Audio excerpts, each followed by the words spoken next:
Welcome to North of the Broad. I'm your host, Catherine Maedeman, and we're at the Pat Conroy Literary Center, and we see him here. And we have a great lineup of guests, so stay with us. We'll be right back.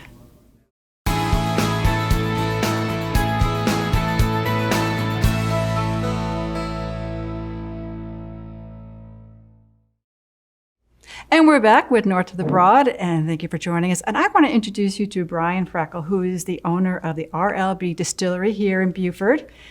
And I know you're still about 5 weeks old in opening up your doors. Give us a progress report. We're dying to hear about this. Well, we've been open 5, maybe 6 weeks. I'm not sure the days all run together. We started out, we made some vodka, and we have that in our distillery. Then we made some straight corn liquor that we call moonshine, but it's technically corn whiskey, that we're pretty proud of. And then we sourced some bourbon that we had made for us out of Virginia. So now we have in our distillery vodka, moonshine, and bourbon. We're currently distilling bourbon. We will get our own charred barrels next week, and we will start aging in our own bourbon. Probably on Saturday, a week from Saturday, we'll start filling barrels and stacking them up and waiting for the good stuff. Well, that's exciting news. Well, congratulations, number one, in having to open such the distillery amongst COVID and creating business. So first, congratulations to you and your wife. So let's talk about the day in the life.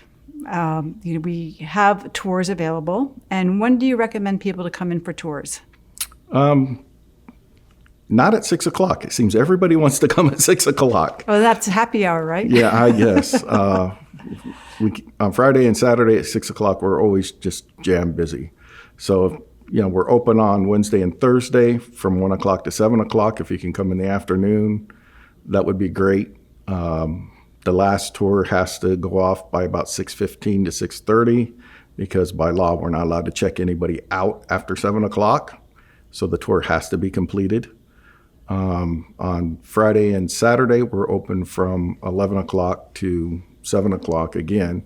And like I said, most people show up, at 6 o'clock. We take reservations. You can send us an email, get our email off of our website. You can call the distillery and make a reservation. Nobody answers the phone on Monday or Tuesday, just Wednesday, Thursday, Friday, and Saturday when people are there. The distillers are there, me and my still hand, Monday and Tuesday, but we're working with the equipment, and it's loud, and we don't have a phone in our area. Yeah. Well, tell us about the tours, because how many people are you allowed to have on a tour? In case somebody's a group of people, what can you manage? Right now, the biggest tour we've done is like 8 people, and that's about all that really fits in our tasting room. So the tasting room tour consists of you come into the distillery. We have to charge you by state law for the tasting tour, but we'll give you a free shot glass to take home, so you have a souvenir from it. When they take you into the tasting room and they explain to you what we're making, how we're making it. We have the grains there. We have ground grains there to show you what they are. They pour you samples of the various liquors that we have in stock, and they can make you a mixed drink. We have a refrigerator full of mixers. If you normally drink your bourbon with ginger ale like I do, there's ginger ale in the refrigerator. So tell me, what makes your brand special? We make it here in Beaufort.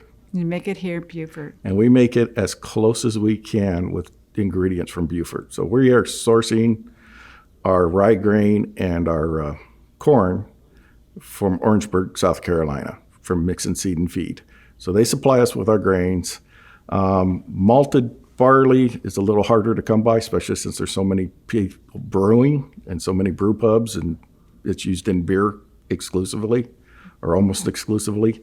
So that kind of changes where that can come from depending on where it's available, but it doesn't ever sit around anywhere. As soon as they make it, it's sold. So interesting. Okay. Your bourbon, you're saying you're distilling it right now. What makes that special? Do you have you can't give out the family recipe, I guess, but as a bourbon drinker, what makes it special? What is it will make me come to your distillery and say, I want to try that? The bourbon we have right now is made to our recipe, but we had it made at another distillery. So that the bourbon we're making now is made to the same exact recipe. And the difference is going to be the other distilleries in Virginia, and they use mountain water, and we have a Culligan water purification system, and we have different wild yeast in the air. So different things, ours will taste slightly different than what we had made for us, but it's going to be real close. We're making it right there. Like I said, next Saturday we'll be putting it in barrels, and you'll be able to come up and see the barrels and knock on them and hear there's liquid in them. Well, yeah, Brian, it's very exciting news. I know it's been a long process for the last few weeks, for sure, but we are very excited for you. So I wanted to reach out to our audience and tell you, go by and take a tour, sign up, call with the phone number here is on the screen, and go see what they're up to. I mean, we have moonshine, and we have bourbon and vodka. And that's it. All right. Well, I want to thank you for joining me, and we'll be right back with more North of the Broad.